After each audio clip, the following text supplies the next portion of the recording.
ام المومنین حضرت بی بی عائشہ صدیقہ کے جو اعزازات ہیں ان میں سے یہ بھی ہے کہ ازواج مطہرات میں سے آپ وہ واحد ہستی ہیں کہ حضور کے نکاح میں آئی تو کنواری تھی،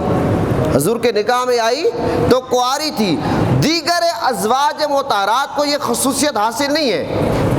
کوئی بھی کنواری نہیں آئی سوائے حضرت بی بی عائشہ صدیقہ کے۔ اسی طرح آپ حضور نبی کریم صلی اللہ علیہ وسلم کی محبوب ترین زوجہ تھی۔ ایک روایت کے مطابق یہ ہے کہ سب سے زیادہ جو ہے جب پوچھا گیا محبوب کون ہے آقا علیہ السلام سے تو آقا علیہ السلام نے فرمایا عائشہ۔ جب دوبارہ پوچھا گیا تو آقا علیہ السلام نے فرمایا عائشہ کے والد ابو بکر۔ اسی طرح آپ کے دادا، دادی، والدہ، والد، بھائی، بہن، بھتیجے، ابو عتیق، بھانجے، عبداللہ ابن زبیر سب کے سب صحابی تھے۔ یعنی یہ واحد خاندان ہے جس کی 4 پشتوں کو صحابیت کا شرف ملا ہے، یہ واحد خاندان ہے۔ اسی طرح مسجد نبوی کے حجرے میں آپ قیام پذیر تھی اور اسی حجرے میں آقا علیہ السلام کا وصال ہوا، اور آقا علیہ السلام تمنا کرتے تھے کہ حضرت بی بی عائشہ صدیقہ کی باری کب آ رہی ہے، باری کب آ رہی ہے۔ جن دنوں آقا علیہ السلام کی صحت مبارک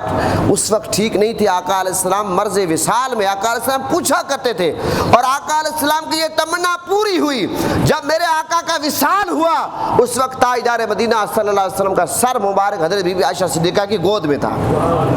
اور یہی جو آج روضہ رسول صلی اللہ علیہ وسلم موجود ہے یہی آقا علیہ السلام کا حجرہ مبارک تھا، اسی میں حضرت بی بی عائشہ صدیقہ رہتی تھی۔ اور اسی طرح ایک اور بات آپ کو بتاؤں، عشاقان مصطفیٰ کے نزدیک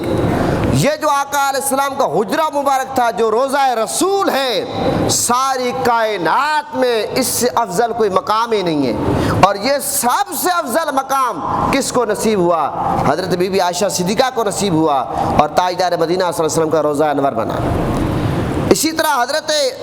بی بی عائشہ صدیقہ رضی اللہ عنہا کو تو مقام دیکھے کہ حضرت جبرائیل علیہ السلام آ کر حضور کو کہتے کہ بی بی عائشہ صدیقہ کو میرا سلام کہنا، اور حضرت بی بی عائشہ صدیقہ آگے یہ کہتے کہ میرا بھی جبرائیل کو سلام کہنا، لیکن یا رسول اللہ یہ آپ کی نگاہ ہے کہ آپ جبرائیل کو دیکھتے ہیں، ہم نہیں دیکھ سکتے۔ تو نگاہ مصطفیٰ کا کمال کس نے بیان کیا؟ حضرت بی بی عائشہ صدیقہ نے بیان کیا ہے۔ اسی طرح ازواج مطہرات میں سب سے زیادہ احادیث روایت جس ہستی نے کی ہے وہ حضرت بی بی عائشہ صدیقہ ہیں، اور آپ نے جو حدیثیں جو آپ نے روایت کی ہیں ان کی تعداد 2210 یہاں تک کہ بیان کی جاتی ہے کہ آپ روایت کرنے میں آپ 6 نمبر پہ ہیں، اس قدر آپ نے حدیثیں روایت کی ہیں۔ اسی طرح ایک اور بات کہ آپ علمی اور فقی اعتبار سے بہت بلند رتبہ رکھتی تھی، یعنی کہ صحابہ کرام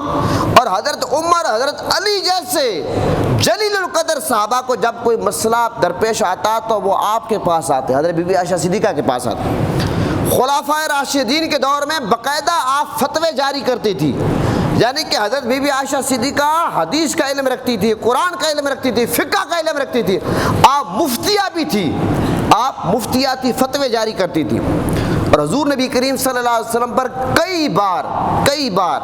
جب آپ جبرائیل علیہ السلام وحی لے کر آتے تھے تو حضرت بی بی عائشہ صدیقہ رضی اللہ عنہا موجود ہوتی تھی۔ تو یہ آپ کی خوش قسمتی ہے محترم حضرات، حضرت بی بی عائشہ صدیقہ رضی اللہ عنہا سے آقا علیہ السلام بہت پیار کرتے تھے، آقا علیہ السلام بہت محبت رکھتے تھے، بہت آپ سے نبی پاک صلی اللہ علیہ وسلم محبت کرتے تھے۔ تو آج 17 رمضان ہے، حضرت بی بی عائشہ صدیقہ رضی اللہ عنہا کا یوم وصال ہے، اس مناسبت سے میں نے چاہا کہ میں تفصیل سے بات کروں۔ اب آج کیونکہ ہم نے 2 موضوعات پر بات کرنی ہے، اس موضوع پر میں نے بات کر لی، اب میں چند منٹ بات کرتا ہوں۔